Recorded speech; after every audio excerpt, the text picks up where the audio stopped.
Ya, dari kawasan 17 Agustus, Kota Manado, inilah Radio Suara Sehat 95,3 FM yang hadir kembali menyapa Anda semuanya. Kita kembali berada di hari Kamis, tepatnya di 19 Juni 2025. Dan seperti biasa juga akan hadir program talk show kesehatan yang akan membahas tentang satu topik mengenai seputar informasi kesehatan dengan menghadirkan narasumber yang berkompeten di bidangnya. Nah, baik kalau sehat di pagi hari ini bersama saya Ferdinand, kita akan membahas tentang satu topik mengenai pelayanan unit gawat darurat di rumah sakit dan lebih khusus lagi di Rumah Sakit Mata Provinsi Sulawesi Utara. Nah, kalau pada beberapa episode sebelumnya kami sering menghadirkan narasumber dari Rumah Sakit Mata Provinsi Sulawesi Utara dengan membahas tentang topik-topik penyakit mata ya. Tapi pada hari ini kita akan membahas tentang kegawat daruratan atau unit gawat darurat yang ada di Rumah Sakit Mata Provinsi Sulawesi Utara. Dan untuk membahas mengenai topik ini kami sudah menghadirkan di studio tim bersama narasumber yaitu Dr. Fali Ongan, Magister Kesehatan yang adalah koordinator unit gawat darurat UPTD Rumah Sakit Mata Provinsi Sulawesi Utara. Langsung kita sapa ya untuk narasumber kita. Selamat pagi, Dok. Selamat pagi. Ya, apa kabar hari ini, Dok? Sehat-sehat selalu ya. Oke, karena dari Rumah Sakit Mata pasti mata sehat juga ya. Pastilah. Oke.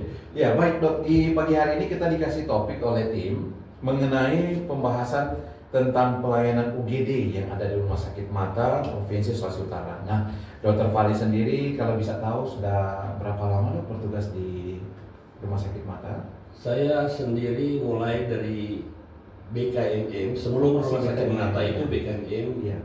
Mulai di Wonasa ya, di Wonasa dulu itu mulai 1994. Aduh. Jadi sampai saat ini sudah 31 tahun. 31 tahun. Jadi bagaimana seluk-beluk tentang pelayanan kesehatan mata itu sudah sangat-sangat familiar ya, Dok ya. Oke, nah ini tepat sekali ini menghadirkan narasumber kita. Jadi dokter akan membahas sebentar selama 1 jam ke depan untuk bagaimana kita mendapatkan deskripsi tentang UGD yang ada di Rumah Sakit Mata. Nah, Dok, kita bahas secara kerangka luar dulu. Banyak orang mungkin kurang tahu atau belum paham bahwa di setiap rumah sakit itu ada unit gawat daruratnya. Nah ya, kemungkinan kalau orang berpikir, keluarga saya berpikir, oh rumah sakit mata itu cuma untuk datang antrian poliklinik. Ini beberapa orang menyebutkan, tapi kita sekarang diberikan pencerahan bahwa di sana ada unit gawat darurat juga. Nah, kalau secara kerangka luasnya UGD itu seperti apa sebenarnya, Dok? Jadi secara umum setiap rumah sakit ya itu mempunyai fasilitas yang namanya unit gawat darurat. Jadi itu unit gawat darurat itu merupakan tempat pelayanan 24 jam untuk pasien yang membutuhkannya ya. Jadi semua kasus-kasus darurat itu bisa kita tangani di UGD ya. Tetapi itu kadang-kadang kita lihat spesifikasi dari rumah sakitnya. Jadi misalnya kalau di rumah sakit umum pasti semua kasus umum orang layani, kita layani bersama. Demikian juga untuk rumah sakit khusus. Rumah sakit khusus seperti rumah sakit ibu dan anak, rumah sakit mata, mereka juga memang ada pelayanan umum. Rumah sakit jiwa juga ya? Rumah sakit jiwa juga ada UGD-nya ya, karena untuk pelayanan kasus umum juga mereka ada. Cuma lebih mengspesifikasinya ke misalnya mata, ke bagian mata.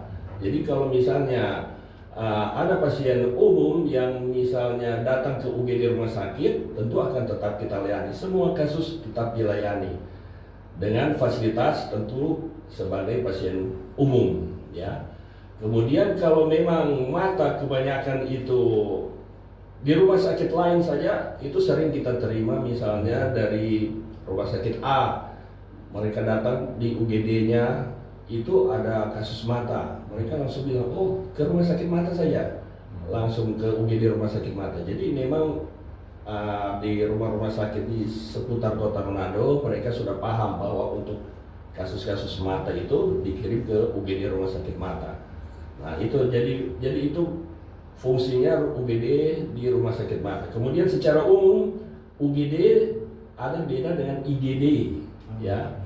Kalau UGD, unit gawat darurat itu dia fasilitasnya lebih kecil dibanding instalasi gawat darurat.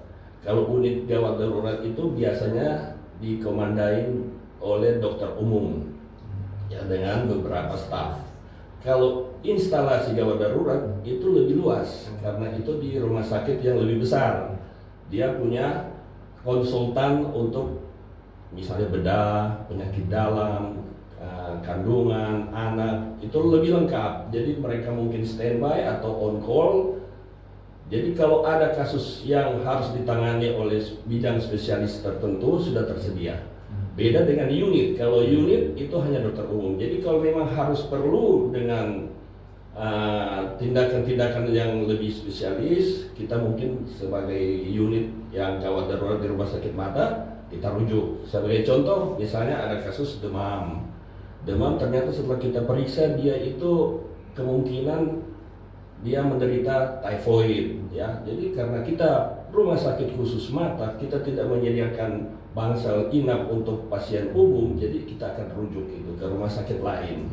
Demikian juga kalau misalnya kecelakaan, dia terbentur kepalanya dan kemungkinan diduga dia terjadi retak pada tulang tengkorak, karena di rumah sakit mata juga tidak tersedia fasilitas radiologi untuk ronsen kepala, kita akan rujuk ke rumah sakit lain yang menyediakan fasilitas seperti itu. Seperti juga paru-paru, kalau dia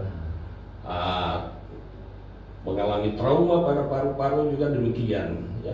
Jadi masyarakat juga harus tahu bahwa semua kasus kita layani semua di UGD ya, termasuk kasus psikiatri atau misalnya ada gangguan pikiran. Jadi kalau dia stres, jangan ke jembatan interchange di Minahasa Utara, ke UGD. Semua UGD kalau tidak ada kasus di dalam UGD itu mereka akan layani. Kalau misalnya ada yang mau curhat, aduh saya baru diputus pacar saya, kita akan layani juga. Kalau cuma curhat begitu kan itu gratis, ya tidak perlu bayar atau apa semua antar. Yang penting kita lihat situasinya saja ya, karena UGD itu beda dengan misalnya pasien rawat jalan. Kalau pasien rawat jalan dia datang harus antri. Kalau UGD itu ada namanya triase. Jadi kita lihat dulu, walaupun dia datang paling telat tapi ternyata dia darurat, kita layani dulu yang darurat, yang memerlukan pertolongan segera yang bisa membahayakan jiwanya ya.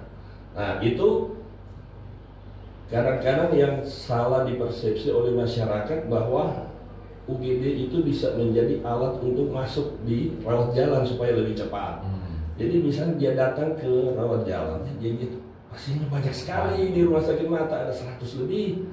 Tapi coba saya mau akalin, mau coba lewat UGD. Saya bilang, oh saya sakit kepala nih, saya sakit mata ini, saya mau lewat UGD. Nah itu tidak bisa kita layani kalau dia cuma memakai fasilitas BPJS ya, karena cuma untuk sakit-sakit ringan tidak akan dilayani sebagai pasien BPJS, kecuali dia mau pasien umum, oke, kita layani sebagai pasien umum, tapi tetap kemudian bahwa kita rujuk ke bagian rawat jalan itu dia harus antri ya. Jadi kadang-kadang itu yang sering dimanfaatkan, dicoba dimanfaatkan oleh pasien, dia tidak mau antri, dia mau memakai fasilitas begini. Nah itulah. Kemudian ada beberapa memang penyakit mata yang khusus mata itu yang tidak bisa memakai fasilitas BPJS di UGD ya. Seperti misalnya dia ada konjungtivitis itu orang Manado bilang mata PT ya. Jadi dia sebenarnya itu bisa ditangani oleh fasilitas kesehatan tingkat pertama. Jadi puskesmas atau dokter keluarga itu bisa dilaksanakan di situ. Tapi dibilang kita kan ada BPJS, kenapa tidak bisa dilakukan diperiksa di UGD? Nah, itu karena sesuai dengan aturan, ada peraturan Kementerian Kesehatan juga, kemudian ada aturan dari BPJS bahwa itu tidak bisa dilayani di UGD. Jadi minta maaf saja kalau misalnya ada pasien ngotot, oh saya ini sakit loh, mata PT ini sudah sakit nih mata saya. Tetap tidak bisa, kecuali dia mau pakai fasilitas pasien umum ya, pasien umum pasti akan dilayani. Cuma kalau BPJS memang harus di FKTP, itu fasilitas kesehatan tingkat pertama. Itu yang sering menjadi masalah di UGD rumah sakit mata ya. Kemudian itu yang seperti kecelakaan lalu lintas. Kecelakaan lalu lintas itu kalau dia masuk di UGD mana saja bukan di rumah sakit mata, itu sebenarnya ditanggung oleh jasa harja. Jadi dia mestinya sebagai pasien yang bayar. Dia bayar, kemudian dia klaim, dia minta kwitansi, kemudian minta laporan polisi dan klaim ke jasa harja. Mungkin dari Radio Sehat ini mungkin ada satu sesi mau mengundang BPJS untuk persoalan ini. Jadi supaya masyarakat lebih paham bahwa apa fungsi-fungsinya di UGD, apa itu fungsi jasa harja. Baru kemudian juga ada itu yang namanya BPJS Kesehatan. Jadi misalnya ada kecelakaan kerja, dia tertusuk waktu dia kerja tertusuk gram, dia las ya, gram, pecahan gram, kena matanya masuk ke dalam mata, itu kita layani tapi tidak dapat menggunakan BPJS Kesehatan kalau dia tidak punya. Dia harus menggunakan BPJS Tenaga Kerja. Tenaga Kerja itu dia bisa bayar dulu kemudian klaim ke BPJS Tenaga Kerja. Ya, jadi begitu juga. Jadi seperti prinsipnya itu melayani semua kasus, jadi kita juga tersedia tentunya ambulans. Jadi kalau misalnya kalau tidak minta-minta, walaupun kita tidak melayani kasus jantung ya, misalnya di depan ke rumah sakit ada yang mendadak serangan jantung, ya dia datang saja ke UGD rumah sakit mata, nanti kita tangani sampai dia stabil, baru kita kirim ke rumah sakit lain.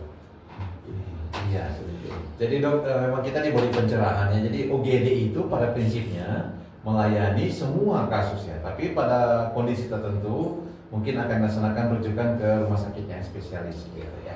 Oke, untuk Anda keluarga sehat juga nanti Anda bisa berpartisipasi bersama kami di menit ke-30 sebentar untuk Anda bisa bergabung, bertanya atau menyampaikan masukan Anda. Nah, kembali ke dokter nih. Dok, kita sebelum ke spesifik rumah sakit mata, saya jadi keingat ini pernah jadi satu boleh kata satu perdebatan ya. Masyarakat banyak bertanya-tanya tentang UGD yang seperti dokter sebutkan tadi, bahwa kecelakaan itu masyarakat sering mengeluh dan bilang layani dia dulu Ki, baru sibuk nih apa. Ini gimana ini fenomena di masyarakat ini selalu mengharapkan semua tersedia pelayanan, semua segera dilayani, tapi ternyata dari balik itu ada aturan-aturan yang Iya. Gimana pandangan dokter sebagai? Kalau memang kasus darurat kita utamakan nyawa dulu, ya kita tolong dulu, bahwa administrasinya ke belakang, nanti terakhirnya administrasi kita tolong dulu. Bahwa ternyata kalau misalnya kecelakaan lalu lintas ya kita minta misalnya bayar. Jadi saya nggak punya duit ya silakan balik lagi nanti, misalnya tinggalkan tanda identitas misalnya, jaminan nanti silakan, nanti artinya kita yakin orang ini punya keyakinan kebaikan lah, dia punya maksud baik ya, dia punya etikat baik, jadi ya kita silakan misalnya belum bawa uang silakan kembali, nanti selesaikan administrasinya, jadi kita tolong dulu masalahnya ya. Jadi kalau kita sudah selesai, nah baru sering itu yang bisa begitu, karena misalnya kecelakaan lalu lintas kan dia tidak siap sedia, misalnya dia tidak mau tahu dia mau kecelakaan, dia mungkin tidak bawa uang, jadi bisa saja dia kita tolong dulu, nanti mungkin besok atau lusa keluarganya datang bilang saya mau lunasi dulu ini yang pembayaran kemarin, nah itu seperti itu. Nanti kemudian bisa diklaim ke jasa harja. Ya, jasa harja. Iya. Jadi ini jadi pencerahan buat kita semuanya. Yang namanya musibah tidak ada yang mau ya. Itu bisa datang kapan saja tanpa diduga. Tapi at least kita tahu tentang prosedur-prosedur yang terjadi di UGD. Nah, dok, ini kita akan spesifik ke UGD Rumah Sakit Mata. Tadi dokter sudah kasih sinyalemen bahwa masyarakat bisa datang juga berobat ke UGD jika kasus kegawatannya tanpa gangguan pada organ mata ya. Tapi mungkin barangkali bisa lebih spesifik dok, supaya ada gambarannya yang bisa di rumah sakit UGD di rumah sakit mata, kasus-kasus apa saja yang paling umum? Yang paling umum ya biasanya itu pusing, dia sementara menunggu pendaftaran untuk diperiksa, tiba-tiba dia mungkin sakit mahnya, dia pusing muntah, nah kita rawat itu, kita sambil observasi, karena itu kan maksudnya dia proses di dalam gedung rumah sakit juga, jadi kita layani dia. Nanti kalau soal administrasinya itu kan sudah sekaligus dengan rawat jalannya. Juga untuk dari luar kadang-kadang kalau dia datang tengah malam misalnya yang tengah malam dia cuma demam panas, seharusnya memang harus dengan pasien dilayani sebagai pasien umum. Itu yang masyarakat mesti tahu bahwa ada kriteria tertentu untuk BPJS. Kalau mau pakai fasilitas BPJS ada kriteria yang mana-mana saja yang misalnya kalau dia demam, kalau dia cuma 37-38 derajat tidak bisa masuk fasilitas BPJS. Dia peraturan BPJS mesti 40 derajat. Nah, itu dia. Kejang demam saja itu bisa dilakukan di FKTP. Nah, itu yang menjadi masalah, karena kalau dia sudah datang tengah malam ya kita tolong saja dulu. Itu soal nanti dia mau urus administrasi, dia bilang ya ya silahkan saja, nanti besok Anda balik saja atau urus administrasi, kita layani semua ya. Tapi itu yang seperti saya katakan tadi, bahwa misalnya dia datang dengan kasus jantung, nah itu kita bikin stabil, tapi tengah malam itu juga kita langsung kirim ke rumah sakit lain. Tersedia ambulans 24 jam ya. Jadi kalau misalnya asma itu kalau dalam kriteria pasien yang dilayani di UGD oleh BPJS sebenarnya tidak masuk. Padahal kita mungkin lihat tingkatnya, mungkin kalau dia asmanya sudah sesak, sudah dalam keadaan status asmatikus dalam istilah medis, ya pasti itu harusnya masuk di klaim BPJS. Atau dia tidak bisa diklaim atau bisa diklaim BPJS, tetap kita layani ya. Kita beri pertolongan oksigen dan seterusnya, baru kemudian kita rujuk ke fasilitas lain yang lebih lengkap. Oke, iya. Ini apa ya, Dok? Pernyataan secara mandiri saya. Apakah bisa saya mengambil kesimpulan bahwa semua kasus bisa dibawa di UGD Rumah Sakit Mata, tapi sebisa mungkin masyarakat juga sudah bisa memilah kira-kira ini paling cocoknya rumah sakit mana? Bagaimana menurut Anda? Ya betul. Semua kasus itu, tapi yang seperti pada awal tadi, karena ini rumah sakit khusus mata itu lebih spesifiknya ke mata. Tapi kalau semua di luar mata juga bisa kita layani. Tentu karena dokter-dokternya sudah dilatih untuk misalnya untuk jantung, sudah dilatih ACLS, Advanced Cardiac Life Support. Ya, jadi dokternya sudah dilatih seperti itu. Dia bisa mengatasi misalnya sampai kalau dalam keadaan henti jantung, dia bisa atasi sampai dia stabil. Dia stabil baru secepatnya dikirim ke rumah sakit lain. Demikian juga untuk kasus-kasus lain. Ya kecuali dia datang mau minta tolong mau melahirkan, ya kita tidak bisa bikin apa-apa karena tidak ada bidannya. Di rumah sakit mata tidak tersedia bidan. Ya jadi masyarakat bisa menilai, kalau seandainya mau melahirkan ya jangan ke rumah sakit mata. Kecuali mungkin sudah dia keluar di depan rumah sudah sakit. insiden di depan rumah sakit ya kita tolong kemudian langsung rujuk karena tersedia ambulans 24 jam. Iya, oke. Luar biasa. Jadi sebenarnya rumah sakit mata itu selalu menjawab kebutuhan masyarakat secara umum, tapi masyarakat juga harus ya lebih cerdas untuk melihat ya kondisi-kondisi. Nah, Dok, saya masih penasaran juga tentang deskripsi yang ada di rumah sakit mata di UGD tepatnya. Kalau demikian sebenarnya kasus mata apa yang sebaiknya dibawa ke UGD mata? Tadi kan dokter sudah sebutkan satu ya, kalau cuma mata PT, nah harus ya di UGD. Nah, gimana? Yang paling sering itu terkena cairan kimia atau benda asing yang pada selaput mata. Ya dia mungkin balas atau bagurinda, ya terpancar dia punya geram, serbuk tertanam. Itu memang itu termasuk kasus darurat yang bisa dilayani melalui fasilitas BPJS. Itu yang sering itu. Baru kemudian kalau ada pendarahan di dalam mata misalnya, kemudian dia orang sakit gula, diabetes atau hipertensi dan pendarahan, tiba-tiba penglihatannya turun, tidak bisa melihat lagi, atau dia cuma bisa hitung jari pada jarak 6 meter, langsung kita periksa, ada pendarahan, langsung kita fasilitasi untuk dirawat di rumah sakit mata. Jadi prinsipnya penyakit gangguan mata yang berhubungan dengan penurunan penglihatan. Iya, penurunan mendadak penglihatan. Ya kalau penurunan pelan-pelan seperti memakai kacamata ya tidak bisa dilayani di UGD rumah sakit mata dengan fasilitas BPJS, itu harus dirawat jalan. Kecuali dia mendadak, sering itu mendadak karena dia bisa pecah pembuluh darah dalam istilahnya stroke di retina.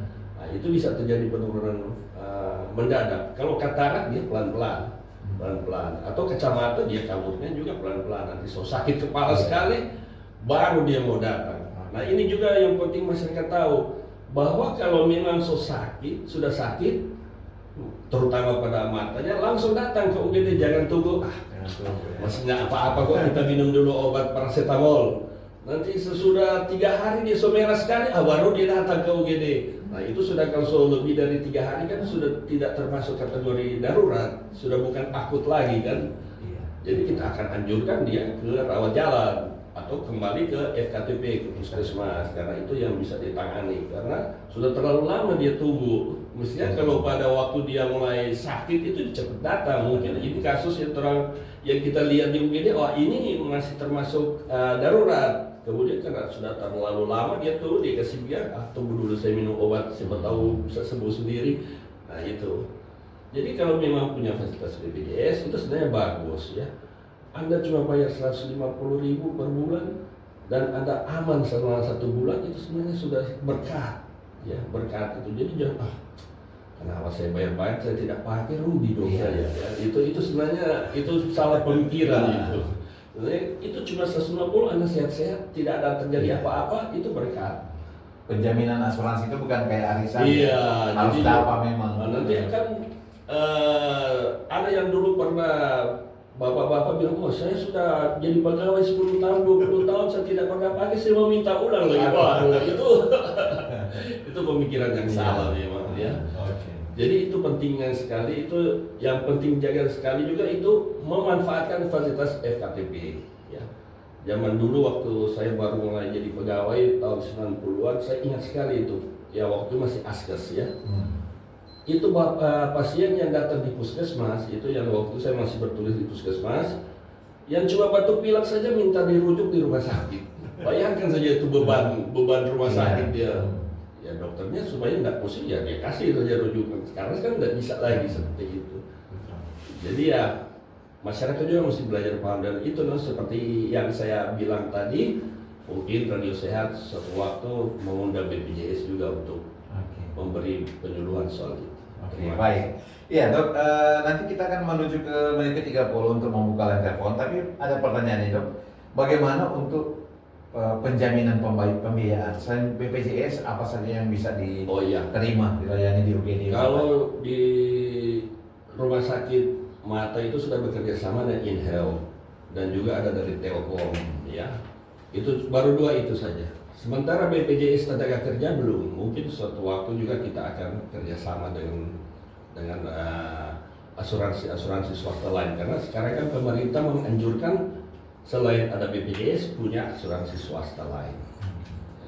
Jadi yang mudah-mudahan kedepannya juga ada asuransi lain yang ikut bergabung di rumah sakit mata. Iya, oke. Itu berhubungan dengan kerjasama institusi ya. Iya. Oke, jadi sekali lagi buat Anda keluarga sehat, Anda yang memiliki gangguan secara darurat ya, untuk gangguan pada organ mata, Anda bisa berobat ke UGD Rumah Sakit Mata Provinsi Sulawesi Utara, tapi dengan kriteria seperti yang disebutkan oleh Dr. Fali tadi ya, itu masuk kategori kegawat daruratan. Kemudian kalau masalah penjaminan itu bisa BPJS, tapi itu pun dengan aturan-aturan yang sudah ditetapkan. Baik, untuk Anda semuanya keluarga sehat bisa juga bergabung bersama kami nanti di menit ke-30. Kita masih mau tanya lagi ke dokter, masih 5 menit lagi ya. Dok, selama ini kira-kira ada tidak hal-hal yang harus diketahui masyarakat umum sehubungan dengan prosedur yang ada di dalam secara internal? Mungkin ada yang perlu di-share, bagaimana sering kejadian di UGD Rumah Sakit Mata? Ya, itu sudah saya disebutkan pada awal tadi kan. Jadi kalau misalnya memang dia rasa itu sebagai pasien bukan darurat, silakan ambil rujukan dari FKTP untuk ke rawat jalan ya. Kalau untuk misalnya kecuali untuk darurat ya, kalau yang seperti disebutkan tadi yang tertusuk ya, atau memang ada pendarahan pada saraf mata, retina ya, itu tetap boleh kita layani ya, dan UGD itu tersedia tentunya 24 jam. Ya, 24 jam kita hari Minggu, Natal, Tahun Baru tetap ada. Hari raya buka, terus buka. Dok, kalau begitu termasuk trauma mata karena saya KDRT atau bakal lain anak-anak, kalau memang Iya. langsung ke mata Nah, boleh. itu juga ada kriterianya kan. Oh, ada kriteria. Ada kriteria yang tertentu yang misalnya kekerasan rumah tangga itu termasuk juga ya itu, tapi ada juga yang tidak termasuk seperti misalnya ketergantungan alkohol. Dia mabuk, berkelahi, orang pukul, tidak akan dilayani oleh BPJS. Mungkin dilayani di UGD sebagai pasien umum, tapi tidak bisa memakai fasilitas BPJS karena dia mabuk salah sendiri, minum sampai mabuk, Jatuh di got atau jatuh itu di got mata. atau patah di tangan. Nah itu dibilang oh kita ada BPJS ya, tapi BPJS tidak akan mengganti itu karena itu salah sendiri, Ya, kelalaian, bukan karena penyakit ya. Seperti itulah. Kalau mungkin KDRT juga tetap dilayani karena itu termasuk trauma kan, trauma tumpul pada mata. Apalagi kalau sampai timbul pendarahan, nah itu tetap kita layani sebagai pasien BPJS. Dan itu bukan dia punya mau. Jadi kalau cari sendiri, buat tahu sendiri lagi. Mau atau penggunaan obat-obat. Iya. Nah, kadang-kadang kan ada yang pakai obat atau datang di UGD mau minta resep obat tidur atau apa. Oh, itu tidak kita layani. Nah, dok, setelah itu ya, kalau saya sudah layani di UGD, boleh tahu tidak untuk jenis penyakit apa yang biasanya akan dirujuk oleh UGD untuk rawat inap?